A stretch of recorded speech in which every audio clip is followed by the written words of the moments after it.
Welcome back. Let's head to the global space now, see what's happening. We start from Finland, where the economy is surprised with a fourth quarter contraction after 9 months of expansion as consumers and businesses remain cautious.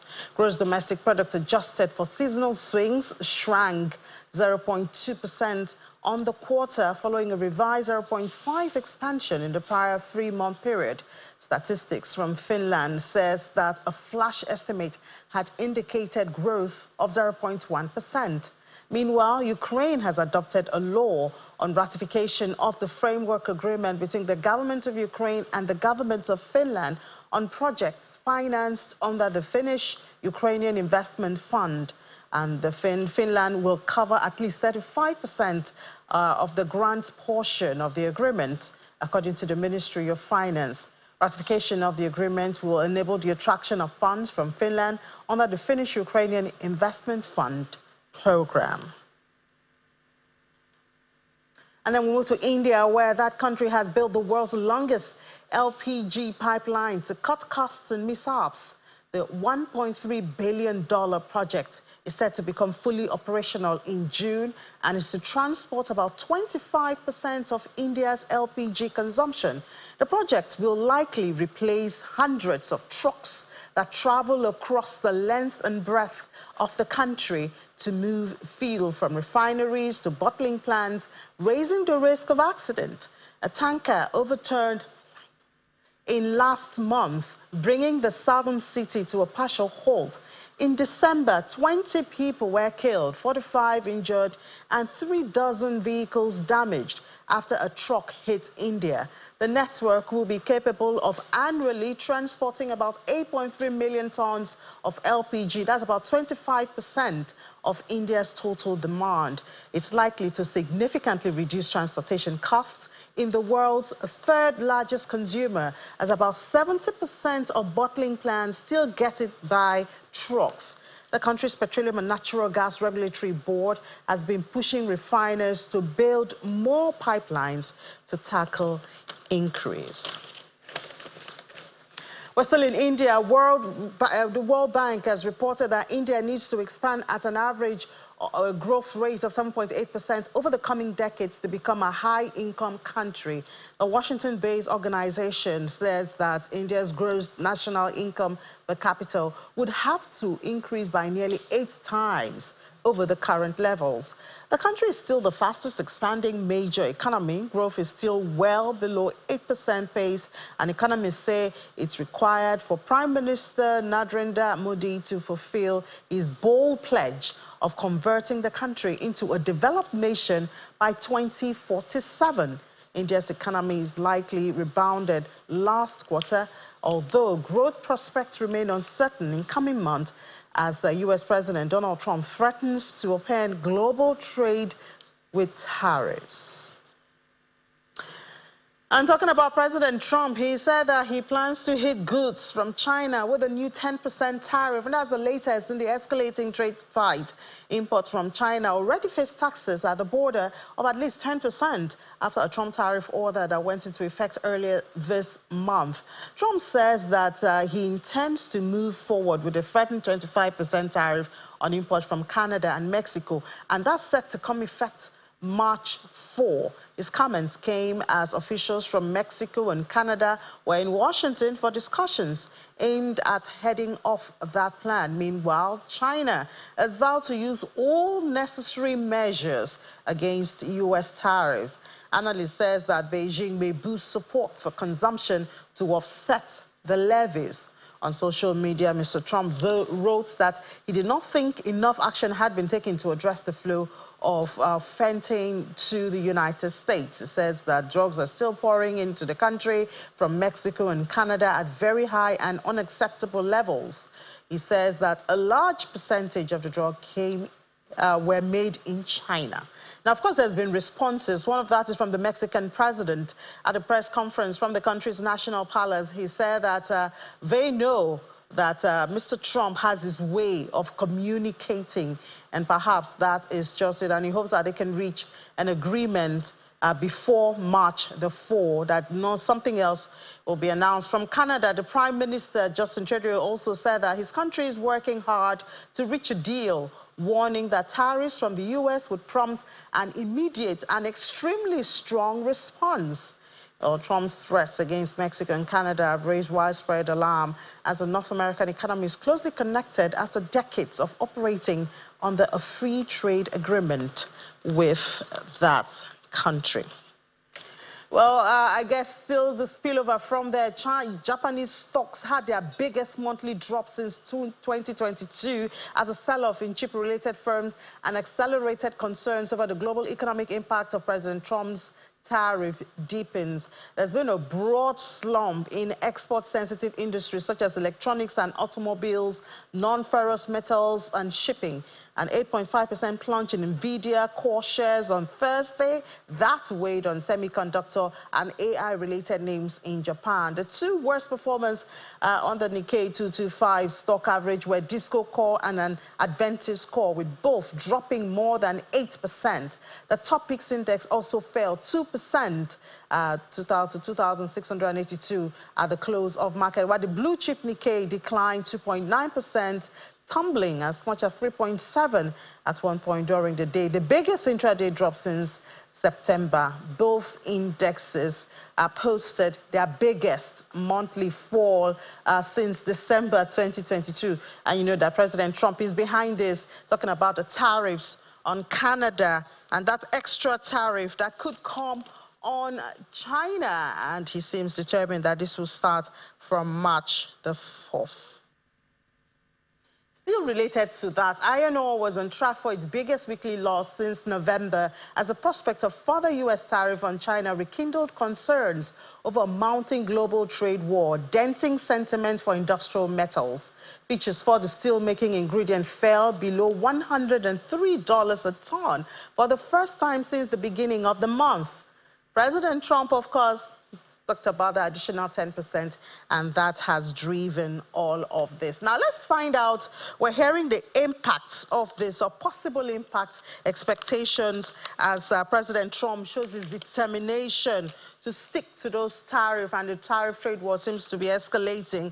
Let's find out from someone who is in the United States now how this is affecting them right there firsthand and what we could expect. We have John William Templeton joining us. He's the publisher, Journal of Black Innovation. He's also editor, blackmoney.com. Hi, Mr. Templeton, good morning and welcome to the program. Good morning. So we hear of all the markets, countries preparing for March 4th in this case. Some have already started talking about the trade tariff. But what does it do to you living in America? How does this come back to you? We've seen inflation number not looking good. We've seen the threats to economic growth of the United States because of all of this. As an individual, what does this mean, all of this trade tariff talk? Having a political pandemic and a case of mad billionaires disease, the policies are likely to lead to a depression. And so as African Americans, our focus is on joining forces with the diaspora to really create some new pathways for investment. Your earlier guest talked about the need for power in Africa. We just had a session with some of the state pension funds about stepping into the gap to keep green energy investment flowing into Africa. There are 250 counties in the United States where there's at least 1 billion African American aggregate income. And so we've created a 100 cities initiative with the 100 cities in Africa and the Caribbean that have 1 million population that need everything, that need to grow to meet the needs. And we have the expertise and we have capital in the United States to really focus on that. So we're creating the infrastructure so that we don't have to depend on what's going to be a very uncertain period. We know from the past that we hear these announcements, but often when we push back, it goes away. So people shouldn't get too upset about it. But the thing that we have to focus on is we have to get out of the vulnerable position where Nigeria, African Americans, Caribbean are at the mercy of forces outside our countries.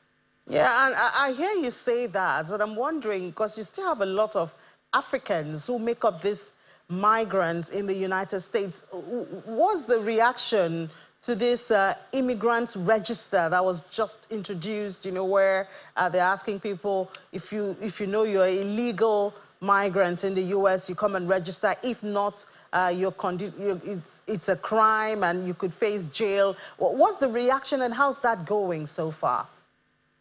I can't imagine anybody would actually fill that out. I mean, it's already illegal.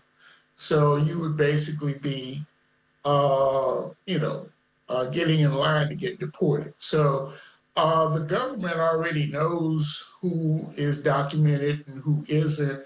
People who are asylum seekers, people who have driver's licenses, and the real issue is that through the E-Verify, you can easily match people who are gaining wages and people who are actual citizens. But what they haven't done is they haven't put sanctions on the employers. So until they do that, they're not really serious. It's just rhetoric. And we're already seeing the numbers drop on this purported mass deportation. So they're actually deporting fewer people than happened during the last administration. So there's just a lot of smoke, but not so much fire. Oh, so there's nobody's moving out to go and do the registration.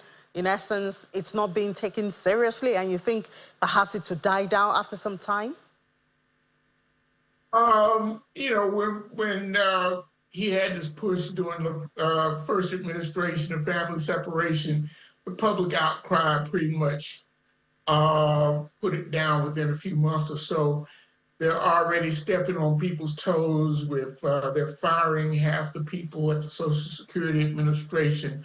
Republican congressmen are getting to the point where they won't even do town halls anymore. So I predicted 6 weeks ago that he would be the most hated man in the Western Hemisphere by the end of February, and he seems to be right on target. Yeah, I wonder if President Trump will care about that. I mean, his sentiment around him seems to be, I'm doing what I think is right for America, and so you can think what you want, at least, because, I mean, other countries... He's doing what he thinks is right for him. I mean, the so-called gold card. You've had the EB-5 since 1990, which is a very involved process. I ran a private equity fund for about 10 years, and we did some deals with the Middle East. And generally, people were putting up 25 to 50 million. So when he says something stupid like, oh, I'm going to give a visa for somebody who puts up $5 million, I takes that seriously because, I mean, you have to, under the EB-5, you have to create 10 jobs. And so you can't do that for $5 million. So, I mean, he says things that make no sense. And it's created havoc in the global markets because the United States value has been its certainty and the rule of law. And so Africa, African Americans, the Caribbean, South America, we have to take advantage of the opportunity to create some new structures to have value chains where we can benefit. So you don't think the gold card, the $5 million venture would be a wealth creation avenue for the U.S., which is what is being sold at? He can't do it. EB-5 was created by Congress. He can't change that with a signature. All right, I hear you, Mr. John William Templeton there. Migrants, Africans, and African Americans, we need to create our own path and not leave our destiny in the hand of others. Thank you so much for your time and for staying up early to join in the program. We do appreciate your time. The clubs are still open, and we encourage everybody in Nigeria to come see us in San Francisco. All right, we'll try and get the visa. Yes, you can. All right, thank you so much. Publisher, Journal of Black Innovation, and also editor, blackmoney.com. Thank you for your time. My pleasure.